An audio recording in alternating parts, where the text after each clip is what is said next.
Amen, amen, amen. Vous pouvez vous asseoir.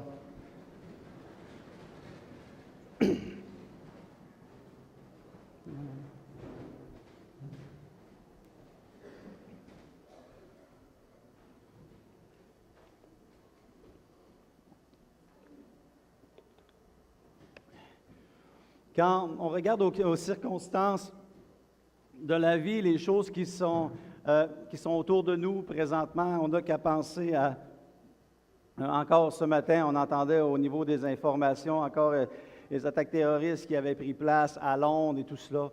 Qu'on regarde vraiment les différentes catastrophes qui prennent place et les choses de violence, etc., etc. Et si on regarde même au niveau des choses naturelles, on a vu dans les dernières semaines les inondations et l'augmentation des tempêtes et toutes sortes de choses comme ça. Vraiment, on voit qu'il y a des choses qui ne sont pas faciles et même dans la vie, en général, la vie n'est pas toujours facile. Je vais changer de...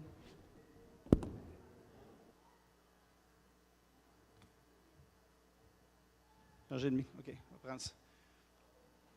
Et quand on regarde aux catastrophes naturelles et toutes ces choses-là qui sont alentour de nous, et même la vie de tous les jours, vous reconnaîtrez que même s'il y a des bons moments, s'il y a des bons temps dans la vie et tout cela, vraiment, il y a des moments où qui sont difficiles, il y a de la pression, il y a toutes sortes de choses qui prennent place et c'est vraiment, ça peut même être affolant pour certaines personnes.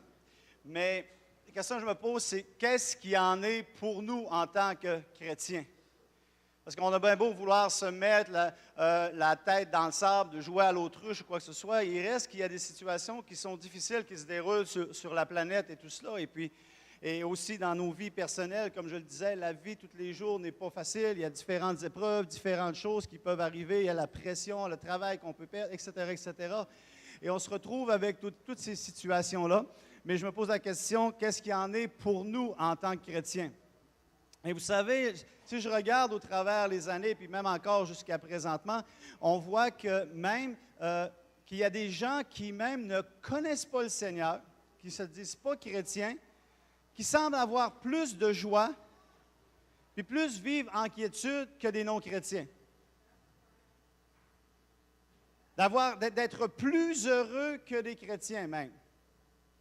Pas tout le monde, mais si on regarde à certaines personnes, certains gens par rapport à des chrétiens, on voit vraiment que certains sont même plus heureux que les chrétiens. Et ce n'est pas normal. Je pense que ce n'est pas normal et ce n'est pas ce que Dieu voudrait.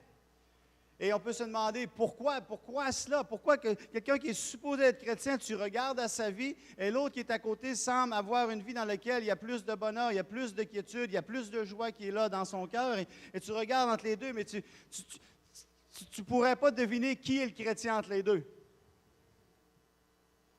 Et quand je réfléchissais à cela, la pensée qui me venait, c'était celle-ci, que ce n'est pas parce que tu te dis chrétien, ce n'est pas parce que tu es même chrétien que tu as donné ta vie à Jésus il y a quelques années, que automatiquement tu connais Dieu. Que automatiquement tu connais la nature de Dieu, que tu connais ses principes et que surtout tu les mets en pratique. Il y a des couples chrétiens, quelquefois, même c'est difficile, et même il y a des couples qui ne sont pas chrétiens et qui réussissent à être plus en harmonie. Et tu les regardes, tu dis, wow, ils ont tellement l'air d'être heureux dans leur mariage, pourtant ils ne sont même pas chrétiens. C'est parce qu'ils ont saisi des principes, ils ont appliqué des principes en partie, qui fait que cela va apporter des résultats parce que ça vient de Dieu, et Dieu a donné des lois, des principes qui font qu'ils marchent. Le pardon, il marche autant pour le non-chrétien que pour le chrétien, OK? Ce n'est pas une exclusivité aux chrétiens de pardonner. Mais il y a des chrétiens qui décident de ne pas pardonner, puis le non-chrétien qui décide de ne pas pardonner. Qui va en récolter les fruits? Le non-chrétien. Être chrétien, ça ne nous donne pas une exclusivité automatique à toute la richesse du royaume des cieux, à toutes les bénédictions, à toutes les victoires qui peuvent être rendues accessibles par la bonté de Dieu. Cela peut simplement arriver et prendre place parce que nous connaissons qui est Dieu, nous connaissons le principe de Dieu et nous appliquons le principe de Dieu. Et c'est ce qui fait une différence. Et voyez-vous, le Seigneur veut vraiment qu'il puisse y avoir cette différence-là. Il veut pouvoir créer en nous, au travers de ses enfants, un peuple confiant. Un peuple confiant. Et le titre de ce matin est « Créer un peuple confiant ». Dieu veut créer ce peuple-là, que ce soit des gens qui ont une confiance extraordinaire en Dieu par rapport à leur vie sur cette terre. Mais Dieu ne peut pas le faire par lui seul. Il a donné accès, il donne son Saint-Esprit, il donne sa parole, il donne sa vérité. Et c'est la partie de création de Dieu qui a permis que ces éléments-là soient disponibles pour nous. Maintenant, comme est la thématique de notre année, nous sommes appelés à créer avec Dieu. Donc, ce peuple confiant-là va devenir confiant simplement si, oui, Dieu fait sa part et ce que Dieu fait toujours, et si l'homme fait sa part aussi. Pour créer justement un peuple confiant. Et il y a 5 éléments ce matin, il y a 5 choses dans lesquelles nous sommes appelés à grandir et vraiment que si on applique ces principes-là, si on comprend ces choses-là, nous pouvons devenir le peuple confiant que Dieu voudrait créer en nous. Quelqu'un peut dire amen à cela? Premièrement, il y a toujours une solution. Il y a toujours une solution. 1 Corinthiens 10, 13. 1 Corinthiens 10, 13 nous dit « Aucune tentation ne vous est survenue qui n'ait été humaine. Et Dieu qui est fidèle ne permettra pas que vous soyez tentés au-delà de vos forces.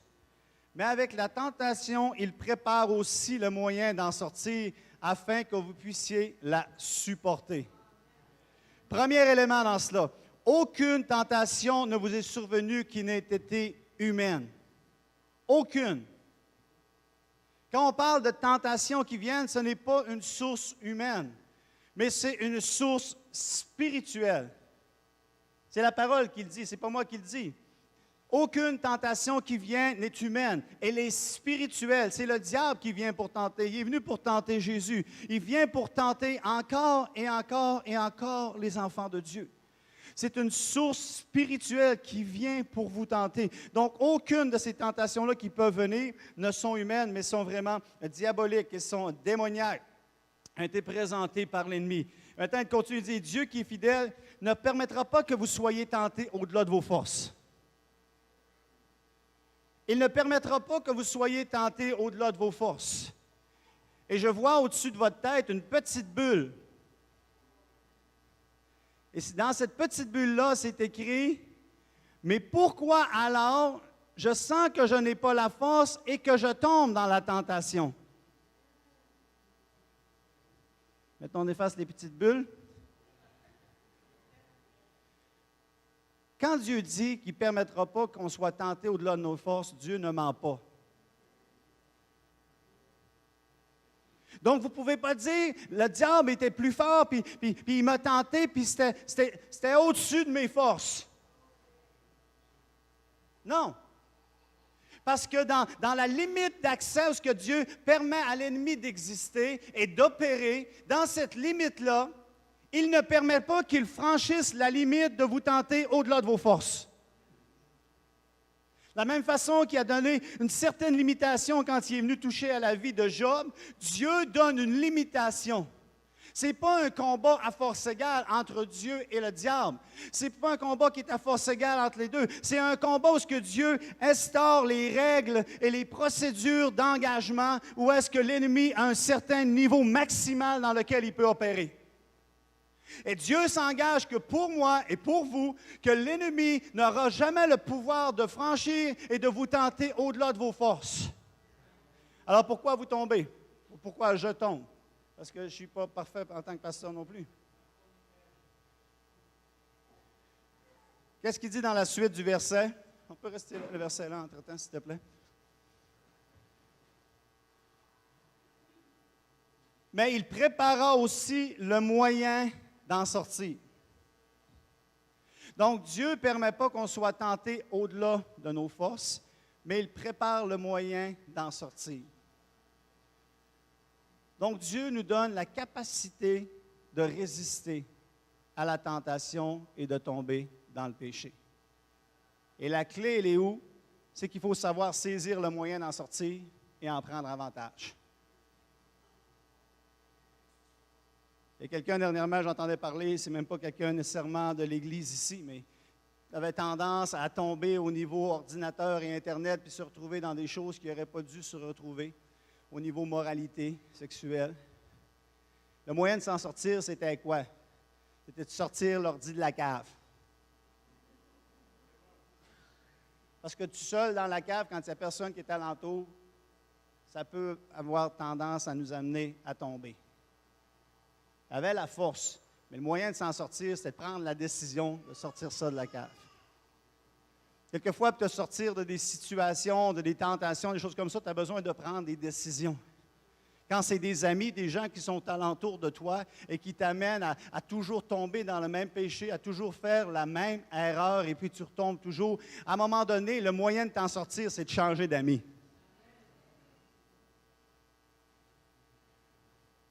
Il y a des moyens de s'en sortir que Dieu nous donne. Et le problème, bien souvent, est vraiment au niveau de ce que l'on ne prend pas ces moyens-là de s'en sortir. Des fois, le moyen de s'en sortir, c'est quand tu combats avec quelque chose depuis des années, de demander à un frère ou à une sœur dans la foi, quelqu'un de confiance, de prier avec toi, de te supporter, de t'aider. Le moyen de t'en sortir des fois, c'est d'être capable de parler à quelqu'un, de lui dire ce que tu vis, de vider ton cœur, de vraiment t'ouvrir à cette personne-là, parce que si tu ne fais pas ça, tu as une tentation que les choses vont mal virer. Voyez-vous, c'est important de comprendre cela, parce que lorsque l'on pense que l'ennemi est plus fort que nous, qui peut nous tenter, qui est assez fort pour nous tenter et nous faire tomber sans qu'on ait la force de résister, on s'abandonne après ça au péché. Et on continue à encore et encore et encore de tomber dans le même péché et de tolérer cela, parce qu'on pense que c'est plus fort que nous. Et qu'on n'a pas le moyen de s'en sortir. Et ça peut être aussi simple que tomber dans l'alcool, à toujours boire, à toujours être dans l'alcool, à tomber encore au niveau de la cigarette et continuer d'être pogné, puis dire, ah ben, c'est trop fort pour moi, j'ai toujours la tentation, ça me tente toujours, je ne suis pas capable de m'en sortir. Non, Dieu ne permet pas que l'ennemi te tente au-delà de tes forces, mais donne le moyen de t'en sortir. Toi, prends le moyen pour t'en sortir. Et les choses s'opèrent dans notre vie par la foi. Il n'y a pas juste le salut qui s'opère dans notre vie par la foi. Nos délivrances, notre sanctification, notre transformation s'opèrent par la foi. Si tu crois que le diable est plus fort que toi, il va être plus fort que toi. Mais si tu crois qu'il y a une solution pour t'en sortir, que Dieu est là pour t'aider, que Dieu peut faire la différence, il y a quelque chose qui va s'opérer à l'intérieur de toi, puis d'ici à pas longtemps, tu vas voir qu'il y a des tentations dans lesquelles tu tombais et que tu ne tomberas plus parce que tu vas avoir trouvé le moyen de t'en sortir.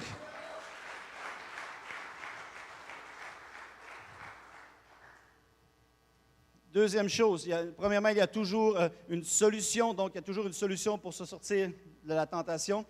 Il y a toujours, deuxièmement, une direction. Jacques 1, versets 5 à 8. Jacques 1, 5 à 8. Il dit, « Si quelqu'un d'entre vous manque de sagesse, qu'il la demande à Dieu, qui donne à tous simplement et sans reproche. Elle lui sera donnée, mais qu'il la demande avec foi, sans douter. Car celui qui doute est semblable au flot de la mer, agité par le vent et poussé de côté et d'autre. Qu'un tel homme ne s'imagine pas qu'il recevra quelque chose du Seigneur. C'est un homme irrésolu, inconstant dans toutes ses voies. » Si quelqu'un d'entre vous manque de sagesse, qu'il la demande à Dieu, qui donne à tous et sans reproche, mais on a besoin de le demander par la foi. Donc, c'est d'avoir cet état d'esprit de foi-là pour se mettre en position pour recevoir la sagesse qui va nous donner les solutions, qui va nous donner la direction. Avez-vous remarqué, lorsqu'on lit ici, quand il dit « Si quelqu'un d'entre vous manque de sagesse, qu'il la demande à Dieu ». Avez-vous remarqué ici que Dieu ne donne pas la réponse, mais il donne la sagesse qui va t'aider à trouver la réponse? C'est drôle, hein, parce qu'on pourrait penser qu'on devrait prier et demander « Seigneur, je te demande, donne-moi les réponses à tous mes problèmes. Donne-moi les réponses pour être capable de prendre les bonnes décisions dans ma vie. Seigneur, parle-moi, dis-moi, conduis-moi, dis-moi tout. Seigneur, viens, conduis-moi. » Mais dis non, qu'il demande la sagesse. Donc, Dieu veut donner la sagesse pour nous aider à prendre les bonnes décisions.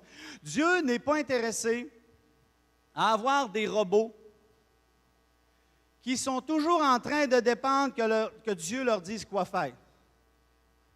Habille-toi comme ça aujourd'hui. Fais ceci aujourd'hui. Dis telle chose. Ne fais pas cela. Et à tout moment, nous conduire. Et on a cru durant des années, et peut-être certains croient encore aujourd'hui, que plus Dieu te dit tout ce que tu dois faire, et plus tu es spirituel.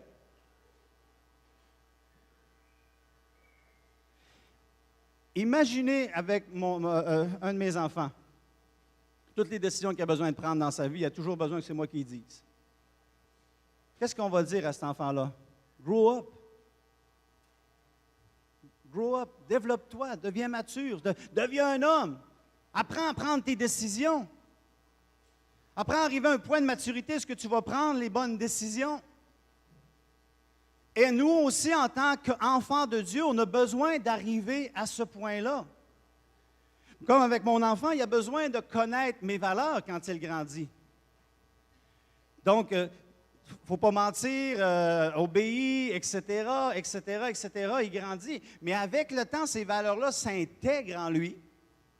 Et quand ces valeurs-là s'intègrent en lui, il n'y a pas besoin de m'appeler toujours sur mon cellulaire pour me dire, il y a quelqu'un qui vient de m'offenser, qu'est-ce que je devrais faire? Non, il y a quelque chose qui est intégré en lui. Il y a une situation qui est difficile et il vient, il prend son raisonnement pour être capable de découvrir qu'est-ce qu'il a besoin de faire. Et pour moi, ça, c'est la vraie maturité spirituelle. Et la vraie maturité spirituelle est d'avoir une relation où est-ce qu'on est capable d'entendre la voix de Dieu, parce que je ne dis pas qu'on n'a pas jamais besoin d'entendre Dieu nous conduire et nous dire quoi faire. Non, on a toujours besoin, on aura toujours besoin de se tourner vers Dieu. Moi, il y a des fois des situations où par la sagesse que Dieu me donne par le Saint-Esprit, sagesse qui a été acquise au travers des expériences de la vie, sagesse qui est donnée de façon spirituelle par le Saint-Esprit, ce qui donne une parole de sagesse, mais aussi il y a des moments où est-ce que des fois ma propre sagesse et la sagesse qu'il m'a donnée ne suffit pas et j'ai besoin de dire « You gotta talk to me now ». Il faut que tu me parles parce que, regarde, là, je ne sais plus ce que je m'en vais.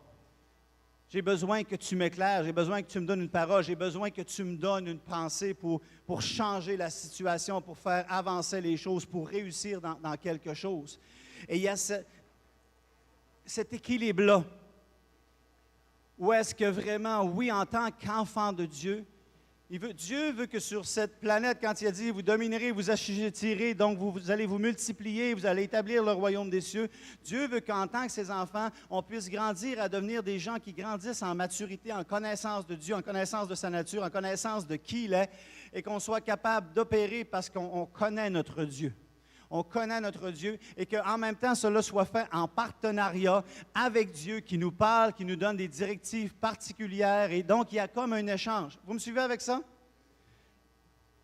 Et lorsqu'on parle de cette sagesse-là, je pense qu'elle est appelée à se manifester en particulier au niveau de deux aspects. Premièrement, une sagesse qui va nous aider dans les décisions du quotidien.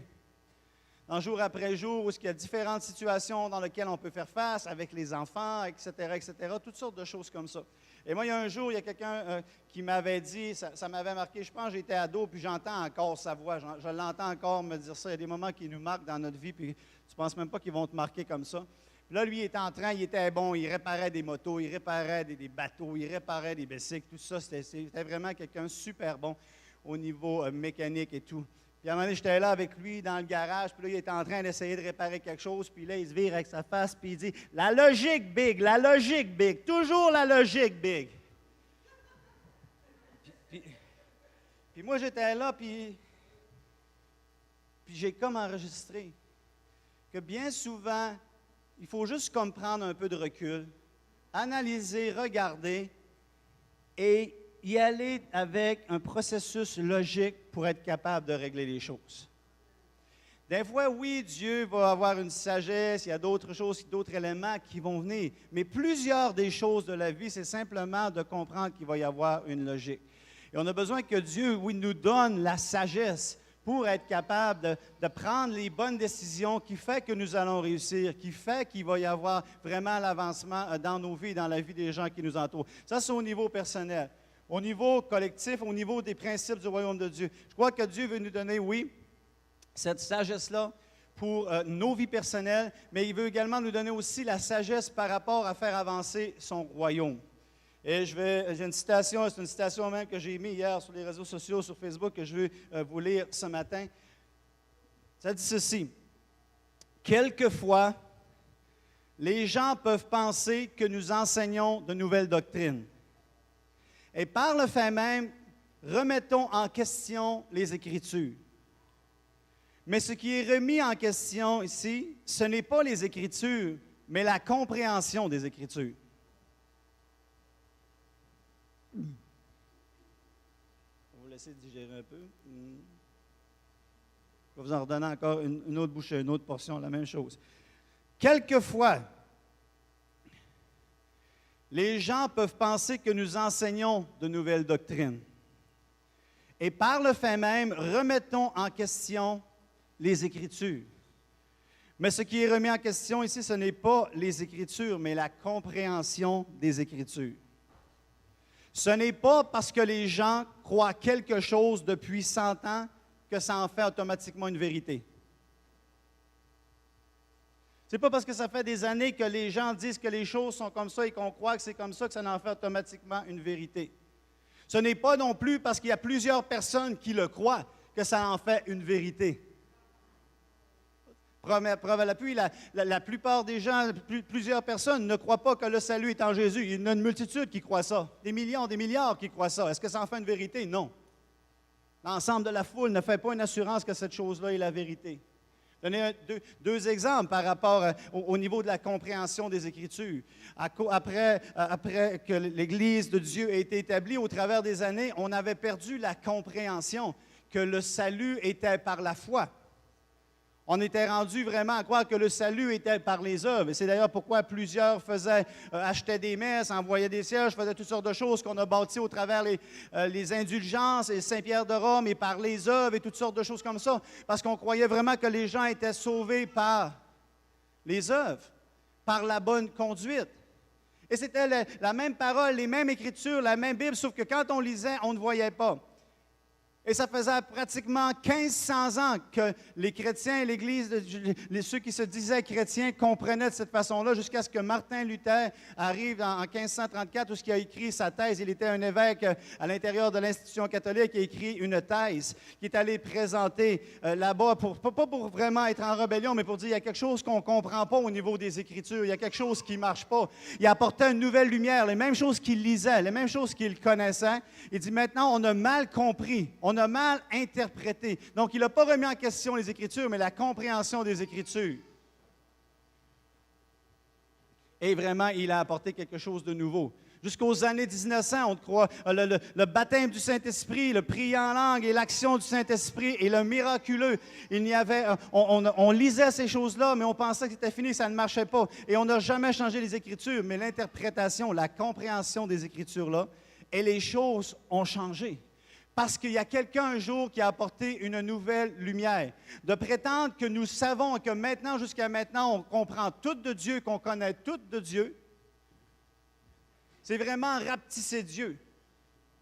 Et c'est vraiment nous mettre dans une position d'orgueil spirituel où ce que nous pensons que nous connaissons parfaitement un Dieu qui est tellement grand que même dans l'éternité, on va encore le découvrir.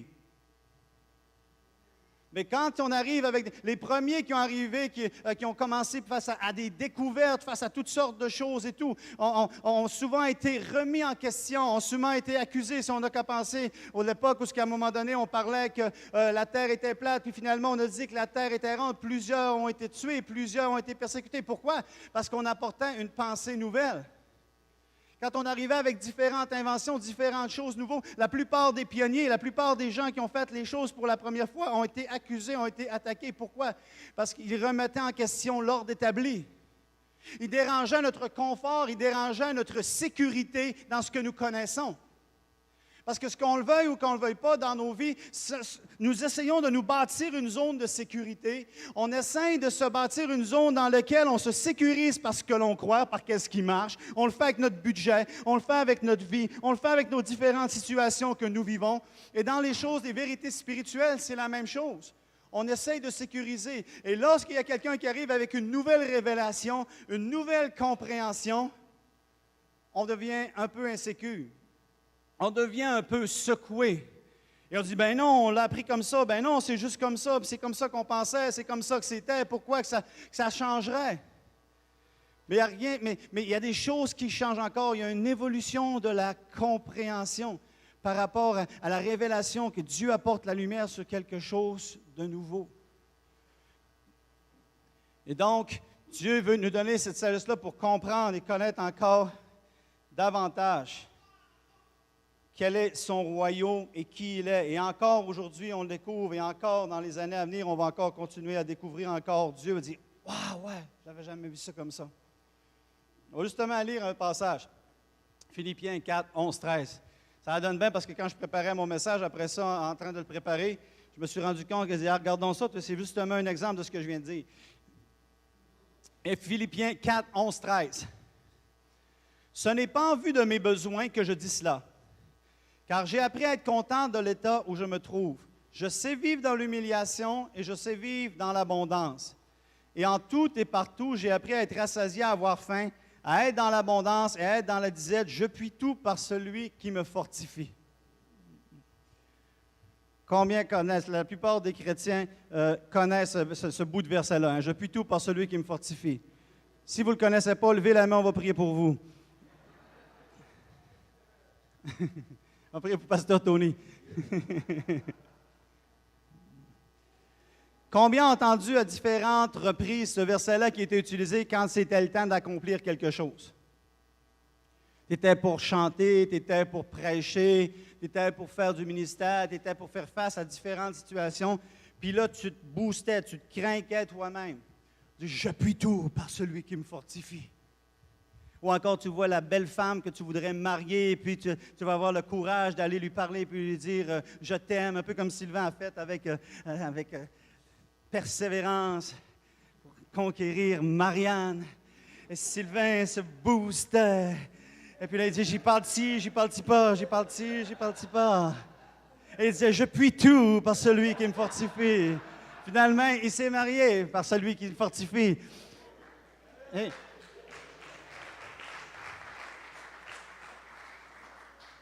mais combien on utilisait ce verset-là justement en se boostant, en disant on va être capable de faire quelque chose? Vrai ou pas vrai? Y a-t-il juste moi qui ai entendu ça ou y a-t-il juste moi qui ai fait ça? Et jusqu'à aujourd'hui, en général, c'est ce que les gens pensent. J'ai rarement entendu ce que je vais vous partager ce matin quand j'ai lu le texte. C'est comme si justement il y avait cette nouvelle lumière-là, cette nouvelle compréhension sur ce passage-là qui disait, ben voyons donc, c'est bien trop vrai. Puis quelquefois, on se retrouve justement avec une mauvaise exégèse, donc une mauvaise interprétation du texte et du contexte. Mais si on regarde, on va le regarder encore. OK? Là, vous allez regarder là avec curiosité parce que vous allez essayer de voir qu'est-ce qu'il y a là-dedans qu'on n'a pas vu jusqu'à ce stade. Et ce n'est pas en vue de mes besoins que je dis cela, car j'ai appris à être content de l'état où je me trouve. Je sais vivre dans l'humiliation et je sais vivre dans l'abondance. En tout et partout, j'ai appris à être rassasié et à avoir faim, à être dans l'abondance et à être dans la disette. Je puis tout par celui qui me fortifie. Avez-vous remarqué? Ça n'a rien rapport avec ce qui est pour faire. Ça n'a rien rapport à conquérir et être capable d'accomplir des choses. Ça a rapport à l'état dans lequel il se trouve. D'être dans l'abondance ou dans la disette, dans les situations difficiles de sa vie, les situations au travers qui passaient et tout ça. Peu importe, je sais vivre, j'ai appris à vivre en tout et partout, j'ai appris à être rassasié, à avoir faim, et puis aussi être dans l'abondance, être dans la disette. J'ai appris dans l'état où je me trouve que je peux tout par celui qui me fortifie.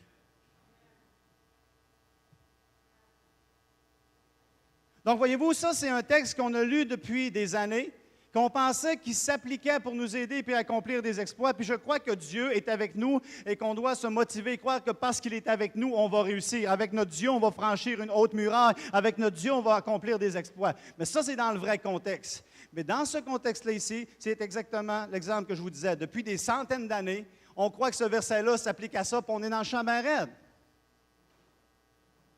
Il ne s'appliquait pas du tout à ça. Puis maintenant, on arrive, je le vois d'une façon différente. Alors, ce n'est pas ça qu'il veut dire. Est-ce qu'on a remis en question les Écritures? Non, c'est les mêmes Écritures. On a remis en question la compréhension de l'Écriture. Et à différentes reprises, malheureusement, on a appris. On a bâti une théologie, je fais rien que penser au niveau de l'eschatologie, quand on pense des signes des derniers temps et tout ça. Savez-vous quand est-ce que vraiment l'eschatologie à propos des signes des derniers temps a été mis en place? C'était suite au temps de la Deuxième Guerre mondiale. Dans un temps où le monde était secoué. Dans le temps où le monde était insécure par rapport à ce qui était arrivé. Dans un temps où le monde était tellement convaincu que ça allait se finir dans les années 45 dans ces coins-là, qu'on a commencé à bâtir une théologie négative de l'eschatologie pour justifier ce que nous étions en train de vivre.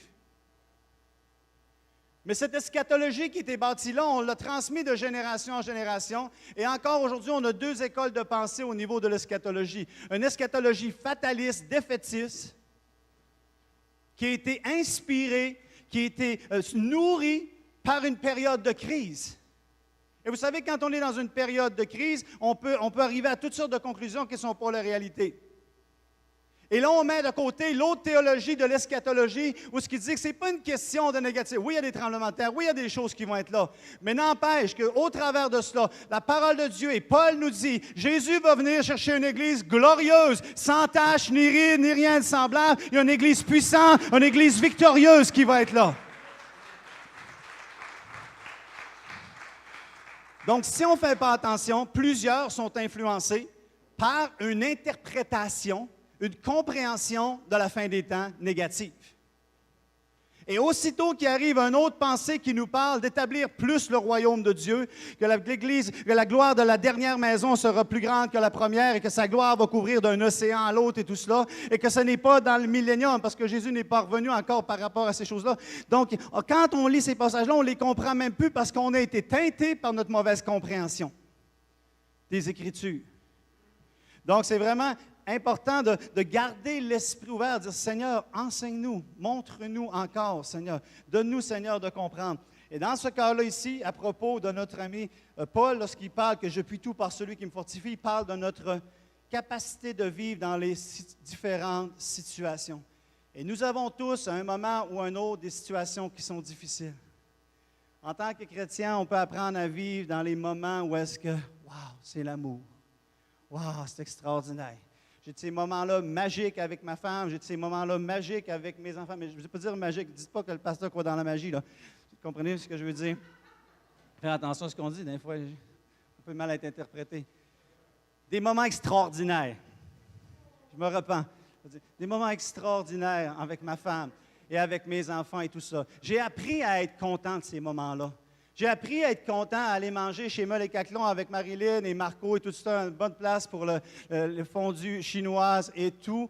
Et puis, donc, maintenant, le commanditaire est fait. J'ai été payé pour faire un commanditaire pour Meul et Caclon ce matin. Mais j'ai appris à être content de ces moments-là. J'ai appris à vivre avec ces moments-là. J'ai appris à vivre avec les moments où toutes les choses vont bien dans l'Église, où toutes les choses roulent et qu'on voit des victoires et que la présence de Dieu vient nous toucher. Mais j'ai dû apprendre aussi à vivre dans les moments de crise. J'ai dû apprendre à vivre à des moments où on voulait s'arracher la tête. Eh oui, ça nous arrive aussi, malgré nos beaux posts sur Facebook, des fois d'avoir des moments où on peut vouloir s'arracher la tête. Mais j'ai appris à vivre au travers de ces moments-là. J'ai appris à discerner que quelquefois, c'est des attaques spirituelles, puis quelquefois, c'est juste ses défauts à elle. Et d'autres fois, c'est les miens. Mais j'ai appris à vivre dans ces choses-là. J'ai appris à vivre où est-ce que je n'avais pas besoin de me casser la tête avec le budget parce que les choses n'allaient pas bien. Mais j'ai aussi appris à vivre des moments où est-ce que c'est une chose après l'autre qui arrive et qui vient frapper mes finances et qui vient vraiment me mettre dans le stress où est-ce que je suis obligé de transférer dans les comptes. L'argent peut arriver, puis parler au champion de la finance, Sylvain Champagne. La matin, je suis dans ma zone de publicité totale. Sylvain, 200 qu'on a dit? 200? OK. J'ai appris à vivre dans ça. J'ai appris à vivre des moments où j'étais aimé, où j'étais admiré, mais j'ai dû apprendre à vivre dans des moments où j'étais critiqué et remis en question et jugé.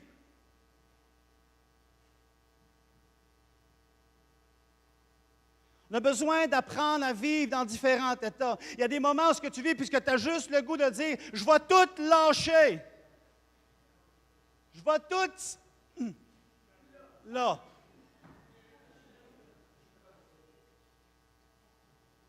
Parce que ça devient lourd, tu te demandes même, la tête veut t'exploser, tu as les tempes qui veulent te sauter parce que la pression est là qui te presse de tous côtés.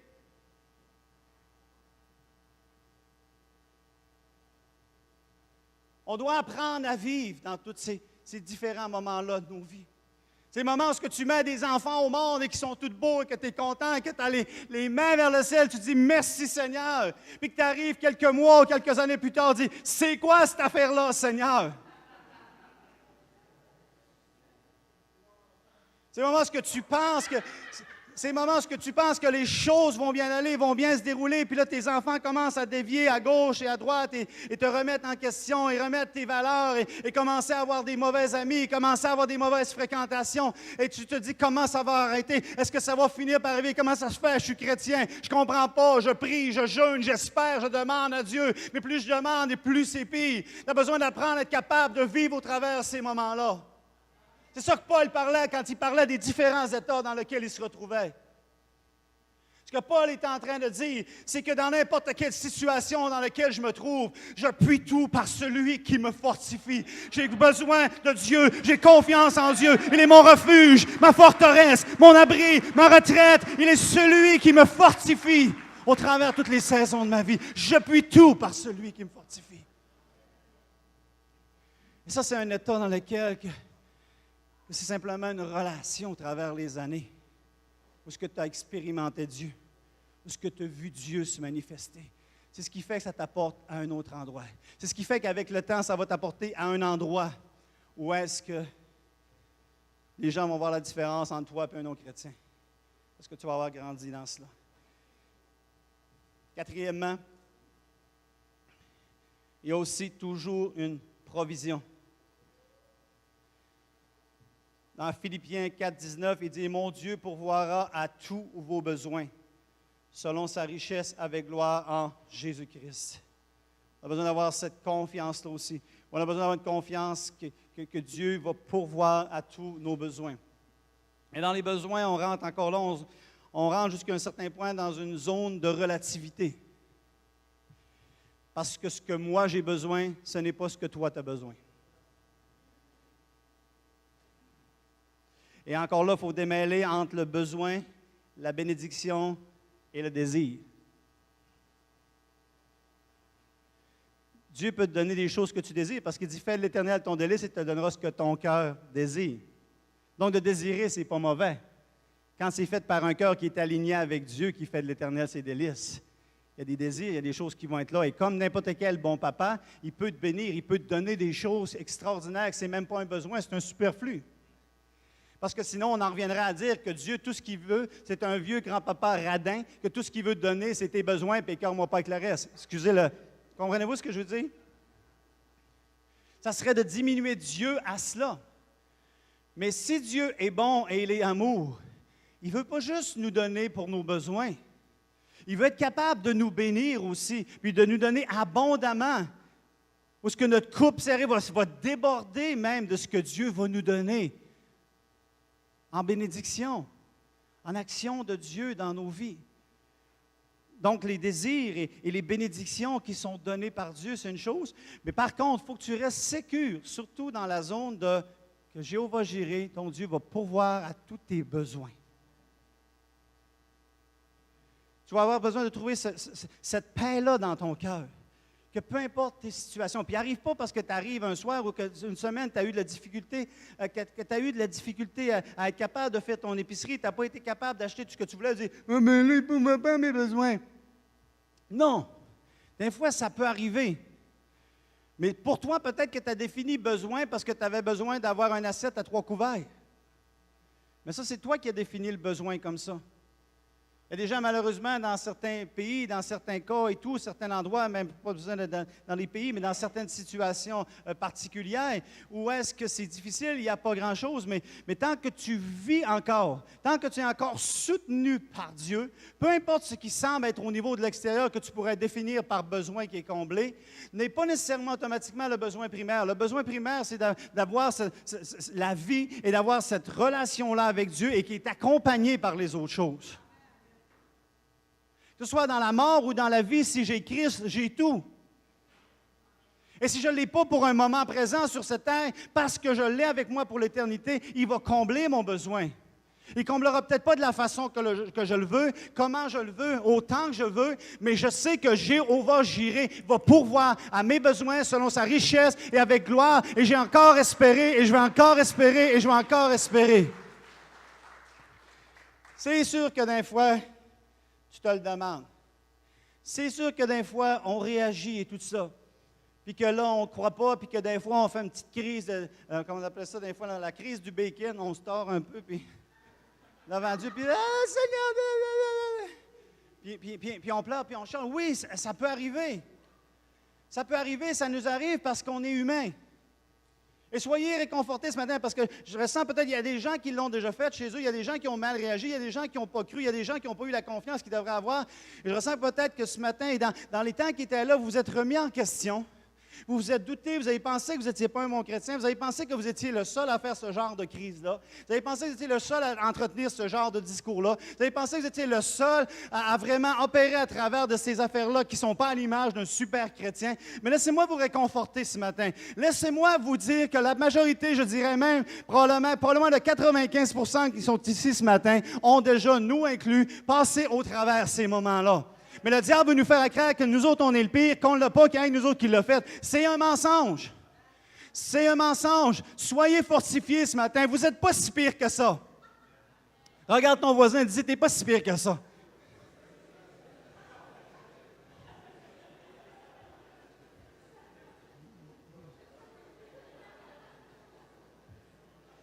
La différence et la clé dans tout cela, on vit ces moments-là, mais la clé dans tout ça, c'est qu'on est capable de se recentrer. On est capable de se replacer. Le vent vient pour nous faire dévier, le courant vient pour nous emporter, mais on reprend le contrôle de notre navire, de notre relation avec Dieu, et on continue à croire encore que Dieu est capable de pourvoir à tous nos besoins, il est capable de s'occuper de nous.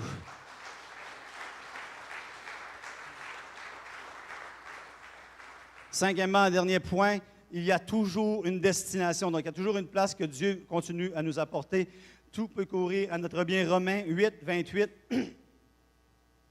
Il dit, nous savons du reste que toute chose concourt au bien de ceux qui aiment Dieu, de ceux qui sont appelés selon son dessein.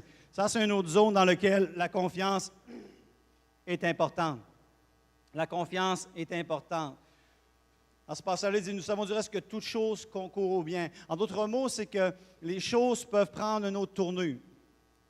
Il faut vraiment continuer de garder confiance en Dieu, que peu importe les situations de nos vies, peu importe ce que nous vivons, peu importe ce qui se passe, que Dieu peut faire concourir ces choses-là à notre bien.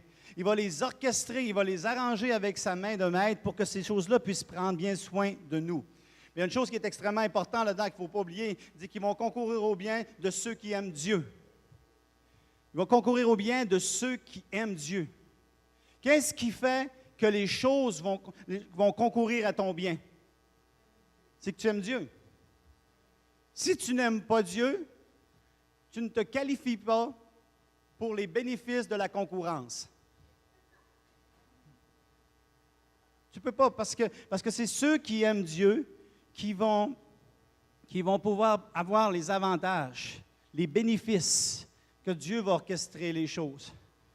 Aimer Dieu, on pourrait développer là-dessus, on pourrait faire une prêche, on pourrait même faire une série, mais restons dans la simplicité de ce matin, de simplement savoir que tu as un cœur qui veut plaire à Dieu, que tu veux l'aimer, que tu veux faire ton possible et que tu veux vraiment t'abandonner à Dieu, que ce n'est pas comme juste du bout des lèvres, mais il y a vraiment quelque chose qui démontre qu'il y a un amour, un attachement à Dieu, que tu veux continuer à poursuivre Dieu, à être avec lui, exprimer ton amour et tout ça. Il dit, si tu gardes cette confiance-là, si tu gardes cet amour-là, bien, les choses vont concourir à ton bien. Les choses vont concourir à ton bien. Et on a besoin non seulement, oui, d'aimer Dieu, mais on a besoin aussi d'être patient. Parce qu'il y a des fois que c'est long au bout, avant que tu te rends compte que les choses concourent à ton bien. Il y a des fois que ça peut être des semaines, des mois, des années, même avant que les choses concourent à ton bien par rapport à des éléments qui se sont passés dans ta vie. Mais tu dois garder confiance à Dieu.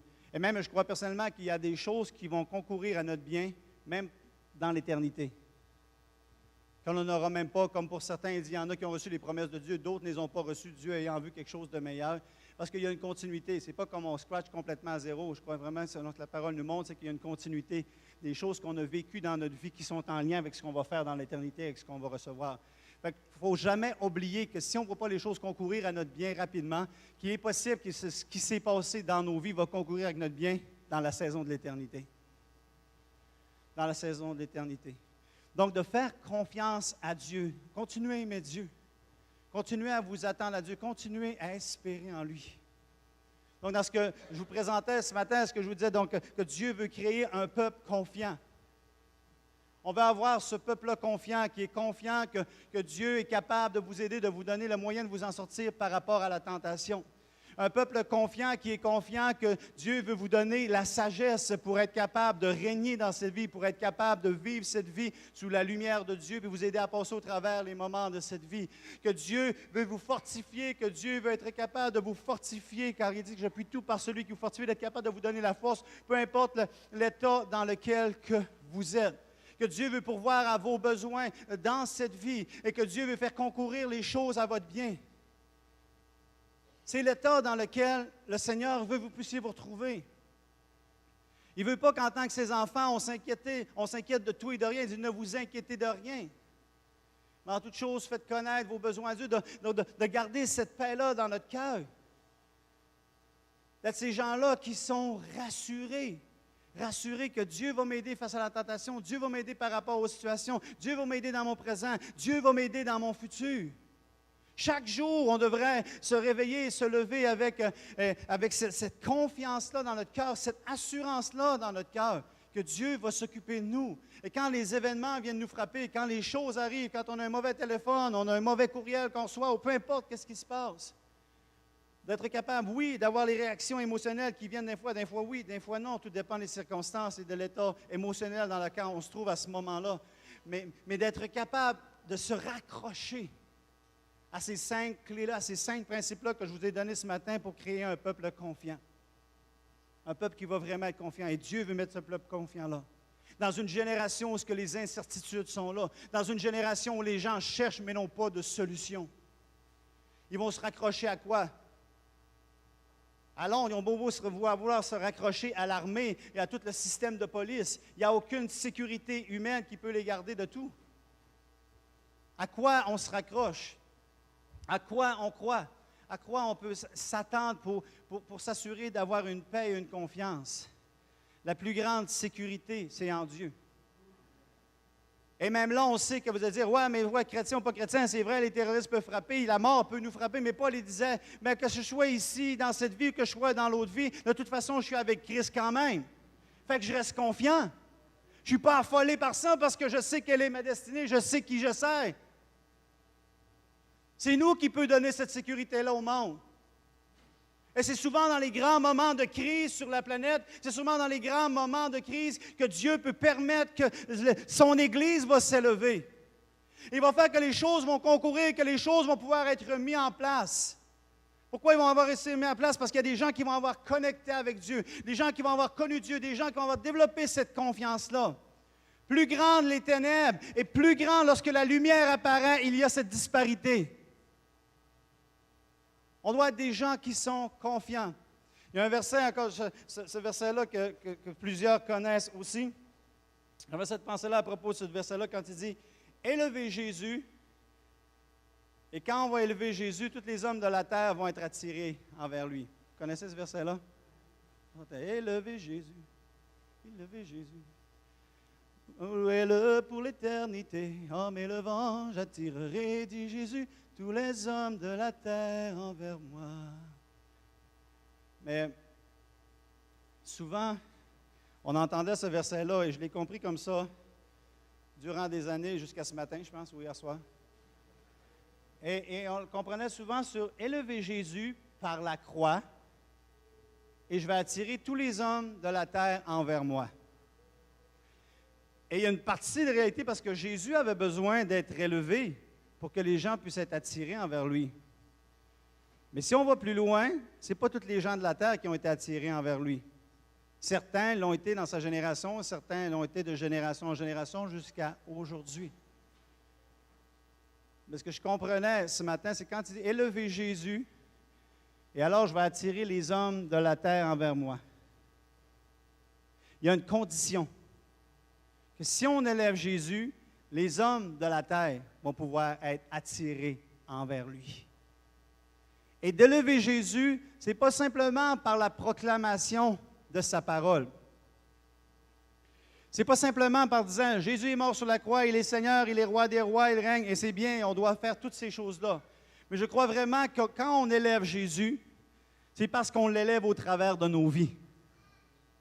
Et que si on élève vraiment Jésus-Christ, qui est l'espérance de la gloire qui est dans nos cœurs, plus on va l'élever dans sa nature, dans son amour, dans sa puissance, dans son autorité, par le fait qu'on va être un peuple confiant et qu'on va avoir cette relation-là avec lui, plus on va le faire et plus les gens vont pouvoir être attirés. Et ce peuple-là confiant que Dieu veut créer, que Dieu veut mettre en place, c'est un peuple dans lequel de plus en plus que les gens vont pouvoir reconnaître Jésus au travers de nous, de voir Jésus en nous.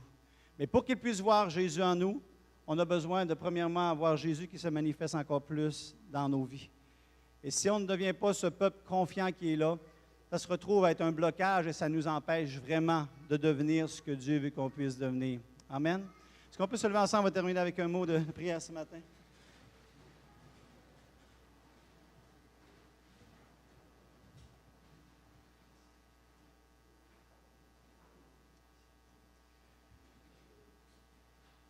Alléluia, Jésus. Merci, Seigneur.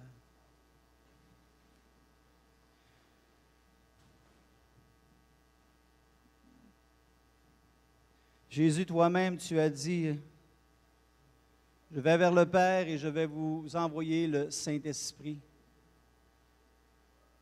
L'Esprit de vérité, et il va vous conduire dans toute la vérité.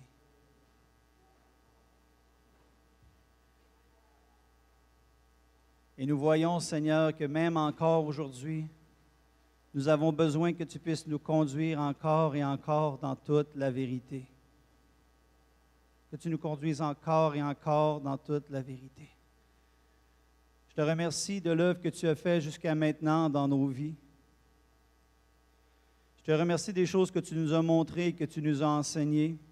Et je prie que tu puisses continuer de nous parler, de nous révéler encore qui tu es. Et les vérités de ta parole, et les endroits où nous avons erré, les endroits où peut-être nous nous sommes trompés et nous avons assumé des choses comme des vérités et que nous étions dans l'erreur. Saint-Esprit, en toute humilité ce matin, nous te disons, corrige-nous, révèle-nous, montre-nous, car nous sommes encore comme des enfants en train de grandir et d'avoir besoin de connaître un Dieu qui est tellement grand.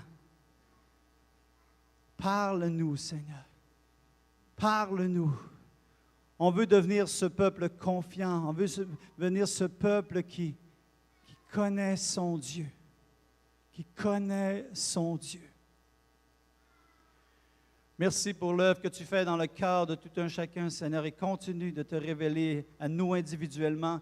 Continue au niveau du leadership de l'Église, Seigneur, de nous parler, de nous conduire, de nous amener dans tes voies, Seigneur, constamment, Seigneur Dieu. Je te remercie pour ta fidélité. Je te remercie pour ta bonté. Je te remercie pour qui tu es, notre Dieu. Père, on a prié au nom de Jésus. Amen.